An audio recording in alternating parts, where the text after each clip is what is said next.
Hello yogis, happy Thursday. A couple days later than usual. This is actually my last week in Maine, so I'll be moving back to the city and then traveling around. So I was just thinking about what that means for my practice, and times of change is certainly still a big theme. And for my last blog for a while, I wanted to talk a little bit about stillness, and with that, taking a break in some sense. So I know stillness is the hardest thing to find for me in my practice because I have a lot of energy, and what I love about yoga is that feel to move, to be powerful, to feel yourself physically. And when I first got into my practice, I realized there was so much more to that, to the yoga practice, than just moving and power. The stillness is probably the most challenging part for a lot of us, not just physically but emotionally. It can be hard to be still because that's when you truly learn the most, but also when you deal with things. And I know for many yogis, we do enjoy our asana practice, and that certainly is a wonderful part of yoga. So how do you find the stillness, not just in your meditation, but also in your physical practice? We'll go through a couple poses and I'll explain what works for me when it comes to finding stillness. So let's start in tabletop. So really finding your tabletop, pressing all 10 fingers, spreading the hands wide so the pressure's out of the wrist.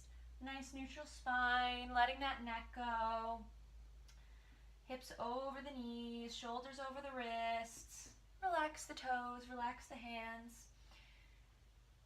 And then just take a couple breaths to hold in your tabletop. So notice that long spine. Noticing how the core just starts to engage on its own. And then notice what comes up.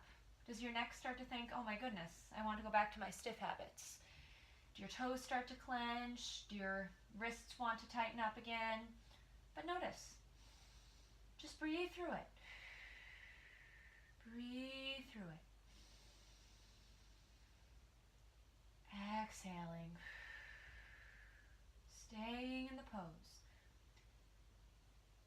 And then if something's not working, maybe you want to extend your arms, give them a little break. Notice that. Don't be ashamed to take that break. If you can't take that break, notice exactly why that's so difficult.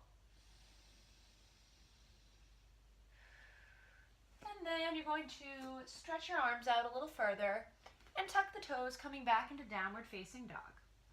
Taking a few breaths in down dog, and take the time to bend those knees, shake the head, really find the pose.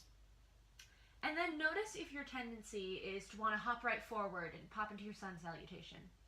If it is, see why you can't spend a few more breaths in down dog. Are your arms starting to get sore? Head and neck tensing up. Maybe your feet are too far back and the weight's in the wrists. Maybe they're too far forward. Notice that. Notice when you have to hold the pose, you have to deal. Or maybe your mind's going crazy. Maybe all those thoughts of your grocery list or the day ahead, maybe that's all coming into play.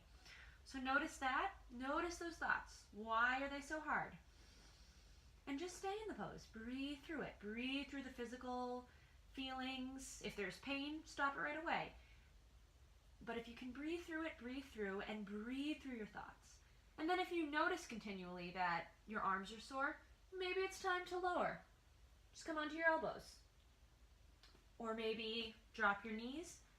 Notice why. Why is it so hard to give your body what it wants? Why do we feel the need to push through and honestly leave our bodies if we're not listening to it? And then finally, the hardest pose of all, let's lean back into child's pose. Stretching the arms, putting the toes together so you're lying back between your hips, and we're breathing.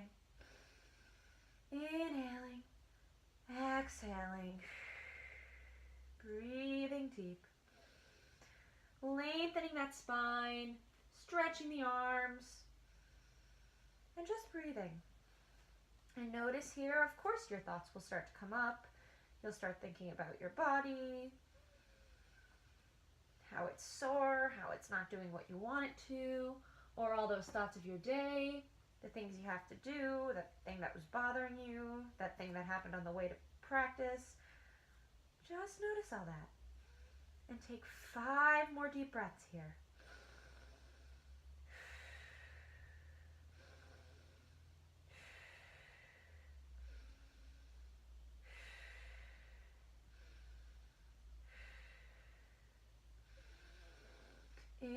inhaling for the last breath, and exhaling through the nose.